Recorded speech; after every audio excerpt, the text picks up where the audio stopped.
अब हम दूसरे वचन पर जो प्रभु यीशु मसीह ने क्रॉस पे कहा उस पर मनन करेंगे। लूका 23 बाब उसके 39 से 43 आए, आप पढ़िए जरा।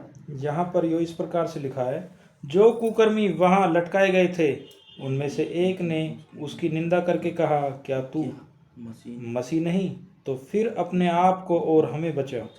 इस पर दूसरे ने उसे डांट कर कहा, क्या तू परमेश्वर से भी नहीं डरता?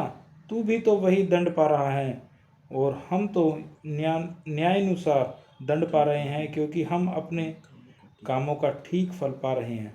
पर इसने कोई अनुचित काम नहीं किया। तब उसने कहा, हे यीशु, जब तू अपने राज्य में आए तो मेरी सुधि लेना। उसने उससे कहा, मैं तुझसे सच कहता हूँ कि आज ही तू मेरे साथ स्वर्गलोक में होगा। जी, यीशु मसीह ने कहा उस डाकू से, मैं तुझसे सच सच कहता हूँ कि आज ही तू मेरे साथ स्वर्गलोक में होगा। इसका मतलब यह है कि जो अनुग्रह है, अनुग्रह का द्वार परमेश्वर के द्वारा है, मुक्ति का द्वार परमेश्वर के द्वारा है। यहाँ हम देखते हैं कि दो पापी जो कि यीशु मसीह के साथ क्रूस पर लटकाए गए थे, तो एक जो डाकू है वो परमेश्वर की निंदा कर रहा है और कहता है, यदि तू मसीह है तो हमें भी बचा और अपने आप को भी बचा। इस पर दूसरे ने क्या कहा डांट कर कि तू परमेश्वर से भी नहीं डरता? हम तो वही दंड पा रहे हैं जो हमने कसूर किया था, अब न्यायानुसार हमें दंड मिल रहा है, लेकिन इसने तो कोई कसूर नहीं किया। और उसने प्रभु यीशु मसीह से रिक्वेस्ट करी कि खुदा बाप, जब आप अपने राज्य में आए तो मुझे भी याद करना। यीशु मसीह ने तुरंत जवाब दिया, क्या कहा? मैं तुझसे सच सच कहता हूं कि आज ही तू मेरे साथ स्वर्गलोक में होगा। इसका मतलब है कि साल्वेशन बाय ग्रेस, अनुग्रह के द्वारा ही मुक्ति मिलती है।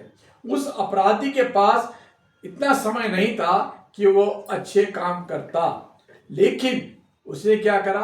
प्रभु यीशु मसीह पर विश्वास किया और अपने पापों का अंगीकार किया। इससे पता चलता है कि मुक्ति जो है वो परमेश्वर ही प्रदान करता है। और डाकू के पास समय नहीं था अपने पापों का पश्चाताप करने के लिए, एक ही शब्द कहा कि परमेश्वर तो मुझे माफ करना। लेकिन दूसरी साइड हम देखते हैं कि यहूदा इस्करियोती जो है उसने चंद चांदी के सिक्कों के पीछे प्रभु यीशु मसीह को पकड़वाया साजिश करके। यदि वो प्रभु यीशु मसीह से क्षमा मांगता तो प्रभु यीशु मसीह उसको अवश्य क्षमा करते। अब देखेंगे भजन संहिता 51 के 17 में लिखा है, हे परमेश्वर, तू टूटे और पिसे हुए मन को तुच्छ नहीं समझता। इसका क्या मतलब है कि प्रभु यीशु मसीह पश्चातापी दीनहीन हृदय का तिरस्कार नहीं करते हैं। लूका 4 बाब उसके 18 आयत पढ़ेंगे। प्रभु का आत्मा मुझ पर है, इसलिए कि उसने कंगालों को सुसमाचार सुनाने के लिए मेरा अभिषेक किया है, और मुझे इसलिए भेजा है कि बंधियों को छुटकारे का और अंधे को दृष्टि पाने का सुसमाचार प्रचार करूं और कुचले हुओं को छुड़ाऊं। जी, प्रभु यीशु मसीह ने जो कहा वो करके दिखाया। उन्होंने कहा डाकुओं को जो बंदी थे उसके पापों के बंधन से उनको मुक्त किया।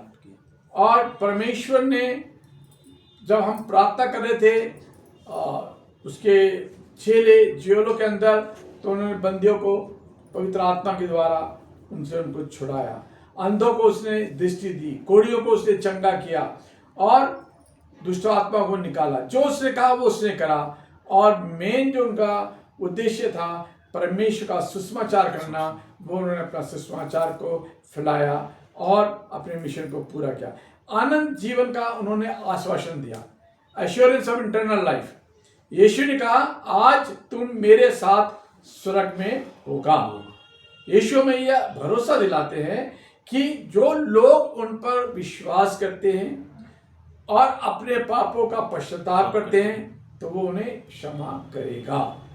पश्चाताप भरे हुए हृदय के साथ यीशु के पास आओ, वह तुम्हें क्षमा करेगा और स्वर्ग की आशा जो उसने की है वो उसे प्रदान करेगा।